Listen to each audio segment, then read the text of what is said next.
ಜನಪ್ರಿಯ ಶೋನಲ್ಲಿ ಮೊದಲ ಕನ್ನಡಿಗನಾಗಿ ರಾಕಿಂಗ್ ಸ್ಟಾರ್ ಭಾಗಿ. Aapki ಅದಾಲತ್ನಲ್ಲಿ rocking star Yash.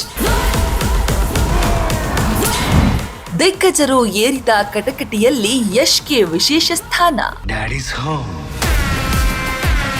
Toxic ಬಿಡುಗಡೆ ಹೊತ್ತಿನಲ್ಲಿ ಕುತೂಹಲ ಮೂಡಿಸುವ ಈ ಸಂದರ್ಶನ. स्टार बन गए तो आपने कहा हाईएस्ट पेड 50 करोड़ रुपए चाहिए एक फिल्म के. नहीं ज्यादा सर. ರಾಕಿಂಗ್ ಸ್ಟಾರ್ ಎಂಬ ಬಿರುದಿಗೆ ತಕ್ಕನಾಗಿ ನಟ ಯಶ್ ಅವರು ಬಾಲಿವುಡ್ ಹಾಲಿವುಡ್ ಅಂಗಳದಲ್ಲಿ ರಾಕಿಂಗ್ ಜರ್ನಿ ಆರಂಭಿಸಿದ್ದಾರೆ. ಪ್ಯಾನ್ ಇಂಡಿಯಾ ಮೂವಿಗಳಾದ ರಾಮಾಯಣ ಸಿನಿಮಾ ಮತ್ತು ಟಾಕ್ಸಿಕ್ ಸಿನಿಮಾ ಬಿಡುಗಡೆಗೆ ಸಿದ್ಧವಾಗಿದೆ. ಈ ಎರಡೂ ಸಿನಿಮಾಗೂ ಕೂಡ ಯಶ್ ಅವರು ನಿರ್ಮಾಪಕರಾಗಿದ್ದಾರೆ. ಸಿನಿಮಾಗಳ ಪ್ರಚಾರ ಕಾರ್ಯ ಜೋರಾಗಿ ನಡೀತಾ ಇದ್ದು, ದೇಶದ ಪ್ರತಿಷ್ಠಿತ ಕಾರ್ಯಕ್ರಮ ಆಪ್ಕಿ ಅದಾಲತ್ ಕಟಕಟೆ ಏರಿದ್ದಾರೆ. ಈ ಹೆಮ್ಮೆಗೆ ಭಾಜನರಾದ ಮೊದಲ ಕನ್ನಡಿಗ ನಟ ಯಶ್.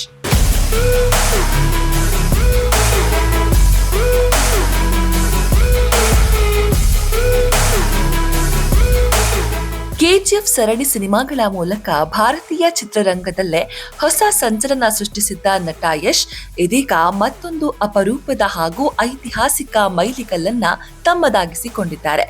ದೇಶದ ಅತ್ಯಂತ ಪ್ರಸಿದ್ಧ ಹಾಗೂ ದೀರ್ಘಾವಧಿಯ ಟಿವಿ ಟಾಕ್ ಶೋ ಎಂದೇ ಪ್ರಖ್ಯಾತಿ ಪಡೆದಿರುವ ಆಪ್ಕೆ ಅದಾಲತ್ ಕಾರ್ಯಕ್ರಮದಲ್ಲಿ ಭಾಗವಹಿಸುವ ಮೂಲಕ ಹಾಟ್ ಸೀಟ್ನಲ್ಲಿ ಕೂತ ಮೊಟ್ಟ ಮೊದಲ ಕನ್ನಡಿಗ ಎಂಬ ಹೆಗ್ಗಳಿಕೆಗೆ ಪಾತ್ರರಾಗಿದ್ದಾರೆ. लेकिन वो सातों फिल्में आपके हाथ से चली गई. फर्क नहीं पड़ता सर.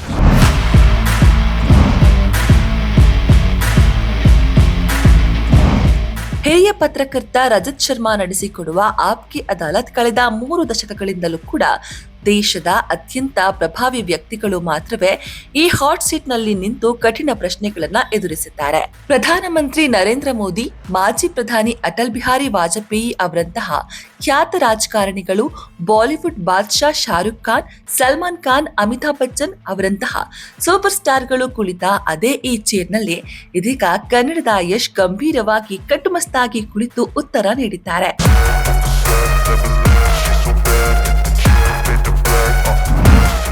ಸ್ವತಃ ರಜತ್ ಶರ್ಮಾ ಅವರೇ ತಮ್ಮ ಎಕ್ಸ್ ಖಾತೆಯಲ್ಲಿ ಇದನ್ನ ಹಂಚಿಕೊಂಡಿದ್ದಾರೆ.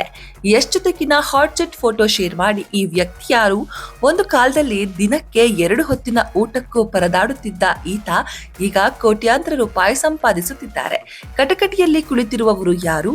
ಆತ ತೆರೆ ಮೇಲೆ ಬರೋದಿಲ್ಲ, ಬದಲಿಗೆ ಪರದೆಯನ್ನೇ ಹರಿದು ಹಾಕುತ್ತಾರೆ. ಯಾರೆಂದು ಗುರುತಿಸುತ್ತೀರಾ ಎಂದು ರಜತ್ ಶರ್ಮಾ ಬರೆದುಕೊಂಡಿದ್ದಾರೆ. My seniors उनसे मैं बड़ा हूँ तो उस दिन मेरा दुकान बंद. Bureau report, public punch news Kannada, Bengaluru.